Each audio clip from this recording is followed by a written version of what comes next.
The magic patch that shrunk tumors? A surprising breakthrough in cancer treatment? In the spring of 2023, something strange and unexpected happened in a bioengineering lab at Stanford University.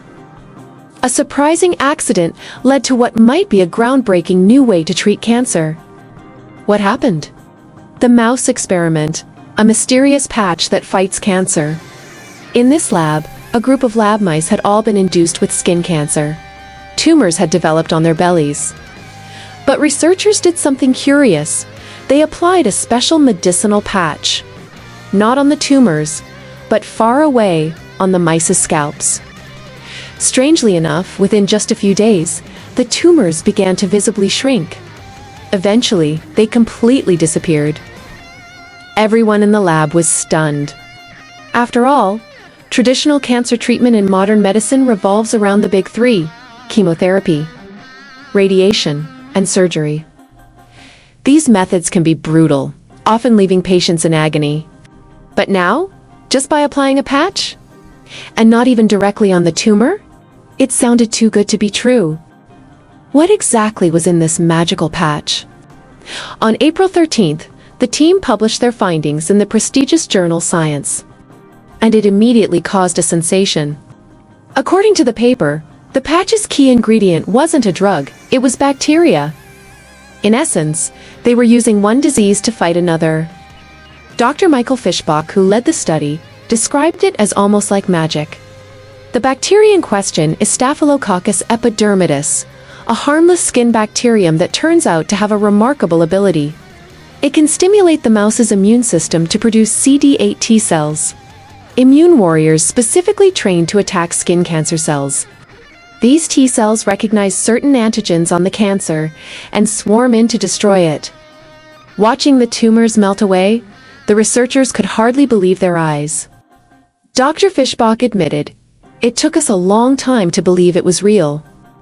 But of course, mice aren't humans. The team expects human trials to begin in the coming years. If all goes well, we might soon have a gentler, more effective way to treat cancer.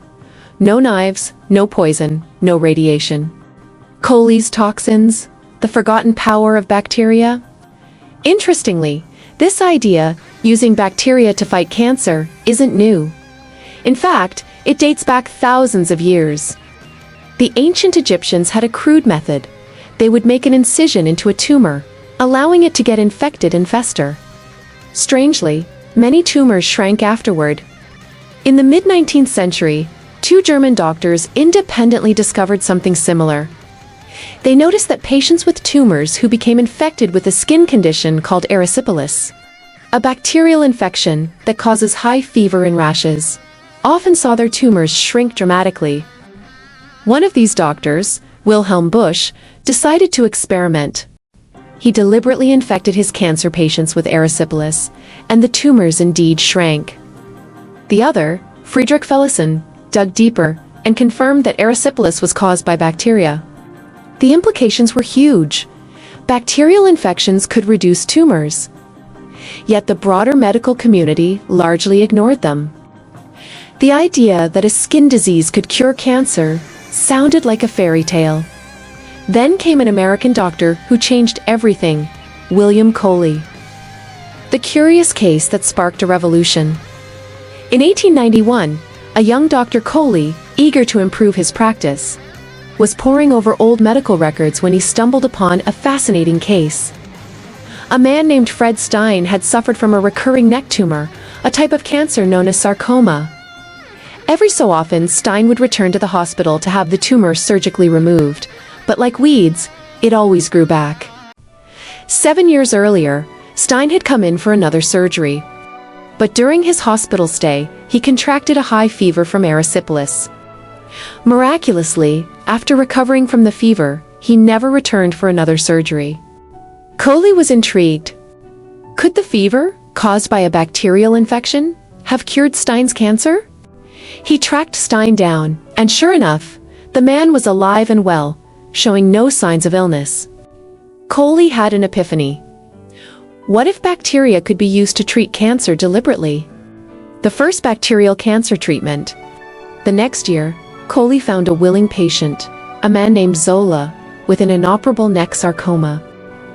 Coley explained Stein's story and asked if he'd be open to an experimental treatment. Zola agreed. Coley then cut into Zola's tumor and applied a dose of Streptococcus pyogenes, the bacteria that causes erysipelas. Zola became mildly infected, and at first it looked promising. The tumor began to shrink, but the progress stalled. Puzzled, Coley wondered what had gone wrong. Then it hit him. Stein had developed a high fever, while Zola had only a mild infection.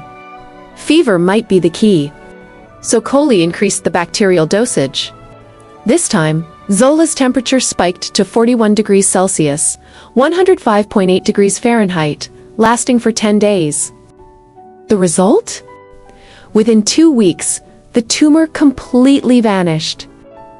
Coley followed Zola's progress for the next 8 years. The cancer never returned.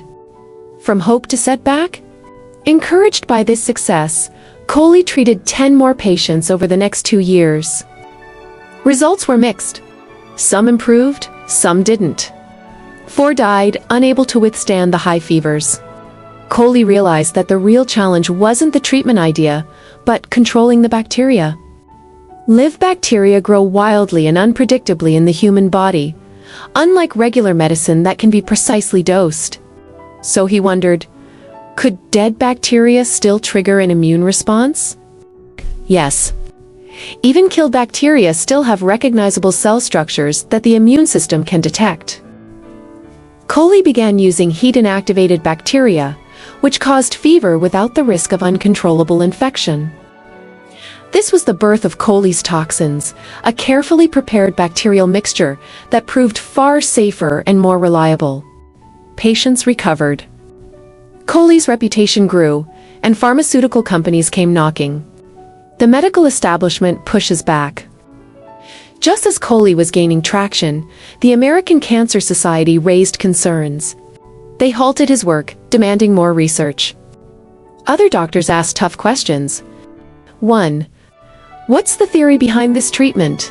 Coley wasn't sure. Maybe the toxins killed cancer cells directly. Or maybe the fever boosted the immune system. But he hadn't studied the mechanism deeply. He just knew it worked. Where's the standardized treatment plan? Coley relied on trial and error. Doses varied. Injection sites changed? It looked unscientific. 3. Isn't inducing high fevers risky for patients? Yes, some patients had died. It was a legitimate concern. Coley had no answers. Meanwhile, radiation therapy emerged, offering more immediate results. Later, chemotherapy entered the scene. Together with surgery, these became the standard big 3 cancer treatments. Coley's bacterial therapy faded into obscurity. A daughter's faith and the birth of immunotherapy? But one person never gave up. Coley's daughter, Helen. She had seen the grateful faces of patients her father had cured, and she believed his work shouldn't be forgotten. After Coley's death in 1936, Helen meticulously organized his records. Out of 896 patients treated with Coley's Toxins, over 500 were cured, a success rate above 50%. In 1953, she founded the Cancer Research Institute, CRI, and gathered experts to study the underlying mechanism. She suspected that bacteria might be triggering the body's own immune system to fight tumors, a theory that, in the 1950s, was still far from accepted science. The turning point? Rediscovering bacterial power? In 1959, a young physician named Lloyd J. Old found something amazing in his mouse experiments. A tuberculosis vaccine known as BCG also helped fight tumors. It echoed Coley's method. BCG may sound familiar. It's the childhood vaccine that leaves a small scar on your upper arm. Old and his team explored further. They discovered that BCG worked particularly well against bladder cancer. Today, it's a standard treatment. After surgery, patients receive a dose of BCG to activate the immune system and prevent recurrence. They later found that a virus called EBV, Epstein-Barr virus, could help treat nasopharyngeal cancer. One breakthrough followed another. Old realized that the immune system could indeed fight cancer, if only we knew how to properly activate it. He became the founder of cancer immunology, and immunotherapy became one of the most promising fields in modern medicine. Unlike chemotherapy or radiation, immunotherapy causes far less harm to the body. When Helen met Old and showed him her report, he immediately saw the truth. Coley's toxins had worked for the same reason as BCG. They woke up the immune system and turned it into a cancer-fighting machine. How cancer evades the immune system. To understand how this works, it helps to know what cancer really is. Unlike bacteria, cancer cells aren't invaders. They're your own cells gone rogue. Normally, cells divide only a set number of times before stopping, but mutated cells lose this control. They keep multiplying, forming tumors, and eventually spreading through the bloodstream and lymphatic system. So why doesn't the immune system stop them? Because cancer cells have tricks. Some disguise themselves as normal cells. Some hide their identity markers so the immune system can't find them. Some even send signals to suppress immune cells. The main soldiers of our immune system, T cells, are normally dormant until activated. But to prevent overreaction, T cells have built-in brakes. Cancer exploits these brakes to stay hidden. That's why today's most advanced immunotherapies, like checkpoint inhibitors and CAR cell therapy, are designed to release those brakes or boost the immune army. And all of it, this entire revolution in cancer treatment, can be traced back to a curious case from 1891 and the legacy of a doctor who believed in the power of the body to heal itself. From a mysterious mouse patch in 2023 to the ancient wisdom of infections curing tumors, the fight against cancer is coming full circle, one bacterium at a time. Subscribe and hit the notification bell so you don't miss what's coming next. Share it, because some stories are meant to be discovered together. And stay curious. I'll see you in the next chapter.